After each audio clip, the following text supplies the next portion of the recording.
Olá pessoal do Cálculo 2, agora vamos considerar o problema da distância, que é encontrar a distância percorrida por um objeto durante um certo período de tempo, sendo que a velocidade do objeto é conhecida em todos os instantes. Então vamos lá, como é que a gente vai definir essa questão aí da distância? Então, se a velocidade permanece constante, então o problema da distância é fácil de resolver por meio da fórmula distância é igual a velocidade vezes o tempo. Então, se a distância, se o problema é, se a velocidade ela é constante, então a distância é igual a velocidade vezes o tempo. Mas se a velocidade variar, então esse aqui é o nosso problema, né? Se ela variar, não é tão fácil determinar a distância percorrida. Então, como é que a gente vai calcular a distância tendo a velocidade, sendo essa velocidade variada? Né? Então, vamos lá, vamos entender aqui. Então, suponha que queiramos estimar a distância percorrida por um carro durante um intervalo de tempo de 30 segundos. Então, o intervalo nosso é de 0 a 30, no caso aqui, segundos. Né? Então, essa é a nossa variação, né? A variação, digamos aí, no eixo X. A cada 5 segundos, registramos a leitura do velocímetro na seguinte tabela. Então, o meu ΔX é, no caso, 5. No caso aqui, a gente vai usar o T, né? O ΔT é 5. Então, eu estou aqui com um problema aqui de 5 em 5 segundos foi aferido a velocidade. Então, por exemplo, começou aqui no tempo zero. O tempo zero foi aferido a velocidade 27 km por hora. No tempo 5 foi aferido 34 km por hora. No tempo 10, 38 km por hora. No tempo 15,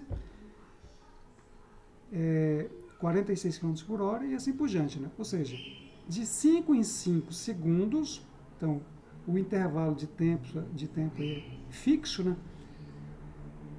É constante, foi aferido aí a velocidade. A velocidade variou. Né? Então, vamos ver como é que a gente faz uma aproximação da distância. Bom, lembrando que em distância, em velocidade constante, a distância é dado pela velocidade vezes o tempo. Vamos lá. Bom, primeiramente vamos converter isso tudo para a mesma unidade. Né? Então, em cima está em segundos, e embaixo aqui estava em quilômetros por hora. Quilômetros por hora, então, por exemplo, eu tenho 27. Eu quero transformar isso em metros por segundo, quilômetros por hora aqui, né? Melhor, por hora, quilômetros por hora, isso aqui vai ser 27 vezes, quilômetros é 1000 metros, né? Então, 1000 metros e segundos, e horas, né? Segundos é 30, uma hora é 33.600 segundos.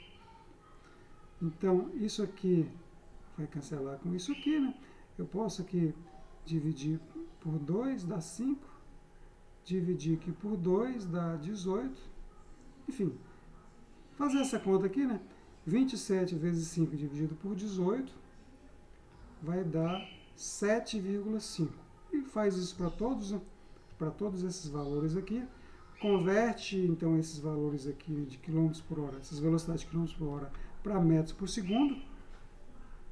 E eu obtenho essa nova tabela aqui. Né? Então, a tabela continua aqui de 5 em 5 segundos. Né? E agora, aferida a velocidade, né? Aqui, né? Com essas novas unidades, metros por segundo, aqui eu tenho esses novos valores. Bom, o que me interessa é calcular a distância. Né? Mas eu só sei calcular a distância se a velocidade for constante. Então, daqui até aqui, do tempo 0 até o tempo 5, eu vou considerar a distância constante 7,5.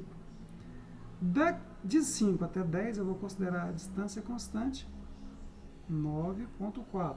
E assim por diante, né?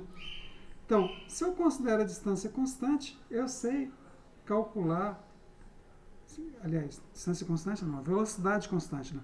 Então, a velocidade de 0 até 5 é constante, vou considerar, né, constante 7,5, eu sei que não é constante, mas é só para fazer cálculo de aproximação de distância, né? Então, do tempo 0 até o tempo 5, a distância eu vou aproximar considerando a velocidade constante, 7,5 vezes o tempo. Ou seja, eu estou usando essa formulazinha aqui, ó. Distância para a velocidade constante, né, é velocidade vezes o tempo.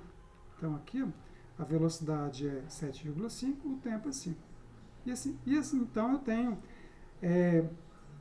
aqui, no intervalo de 0 a 5 segundos, eu tenho essa aproximação aqui, né? Então, aproximação da distância, né? Desse intervalo, do 0 a 5, do 5 a 10 eu vou ter uma outra aproximação, né, que eu vou basear aqui nessa velocidade constante e assim por diante. Então, a distância vai ser a soma das outras distâncias, né? A distância em cada subintervalo desse. Né? Como aqui eu estou pegando aqui 5 subintervalos, né? Então, a distância até essa aqui. É o mesmo caso do problema anterior. Né? Então, vamos lá entender isso graficamente. Bom, o gráfico não é necessariamente esse, né? Isso aqui é só para a gente ligar os pontos, né? Isso aqui é o gráfico da velocidade. Né? Porque foi aferida apenas a velocidade nos instantes falados, né? Então, no instante 0, foi aferida essa velocidade aqui. Então, tem essa altura aqui, porque esse é o gráfico da velocidade pelo tempo. Né? No instante t igual a 5, que foi aferido essa velocidade. Que no caso aqui é 9,4. No instante t igual a 10, foi aferida essa velocidade, que é 10,6. No instante, aqui, né, 15, foi aferido essa velocidade aqui. Né? Então, eu estou fazendo então o cálculo de área desses retângulos aqui, baseado aqui no ponto amostral aqui do lado esquerdo. Né? Então, cada um desses aqui, né, por exemplo, para esse primeiro caso aqui, eu vou ter uma distância 1, a distância d1, que vai ser, estou considerando a velocidade constante aqui, né, vezes essa altura aqui, né, que é constante até aqui, né, que é 7,5, vezes esse comprimento aqui, que é 5. A distância 2 é agora, né, essa velocidade constante aqui, né, que é 9,4, vezes o intervalo de tempo, que é 5. E assim por diante. Então, a gente vê aqui que é a mesma coisa que calcular a área desses retângulos aqui. Então, fazendo a conta aqui, né, eu poderia pegar, por exemplo, ao invés de pegar baseado do lado esquerdo aqui, como eu tenho os dados do lado direito, poderia pegar do lado direito, né, e fazer a aproximação aqui também usando a extremidade direita. Bom, enfim, fazendo essas contas aqui no caso, né, ele pegou aqui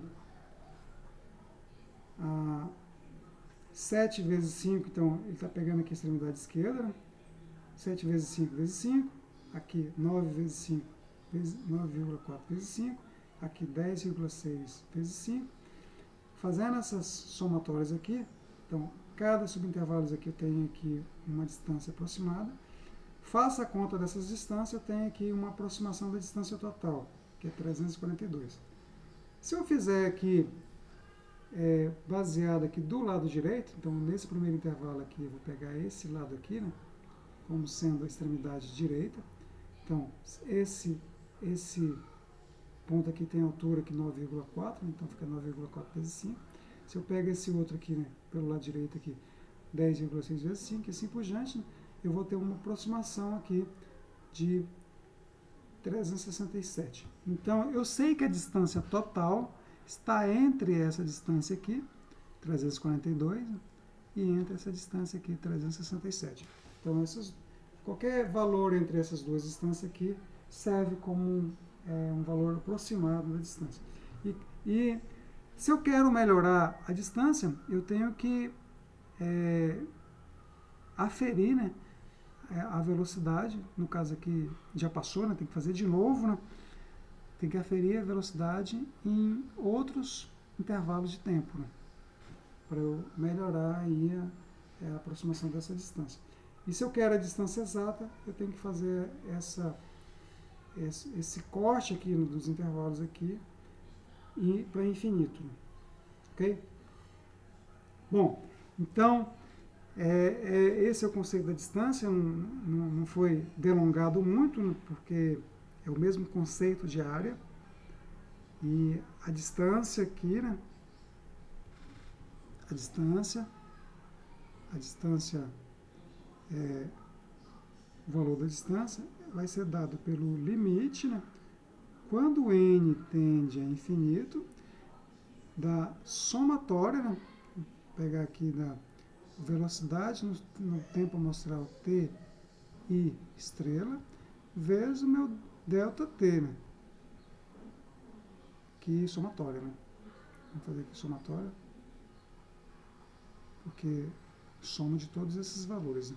Então, vamos pegar aqui o f de t1 estrela, vezes ΔT, mais o f de t2 estrela, vezes ΔT, e assim por diante, né? Até o f de tn estrela, vezes ΔT. Bom, isso aqui vai dar uma aproximação, dependendo do n, né? Então, cada vez que eu aumento o n, eu vou ter uma soma dessa aqui, que é diferente, né? Porque os intervalos vão ser diferentes. Faço o n tender a infinito, aplico o limite aqui, né? E eu vou ter o valor exato. A gente percebe que é muito difícil, né, fazer aqui esse valor exato, usando esse cálculo do limite, e a gente vai ver nas próximas sessões, né, como se calcula essa distância, ou o cálculo da área anterior, né, do exemplo anterior, sem usar o limite. Ok? Então vamos ficar por aqui. Próxima aula a gente continua.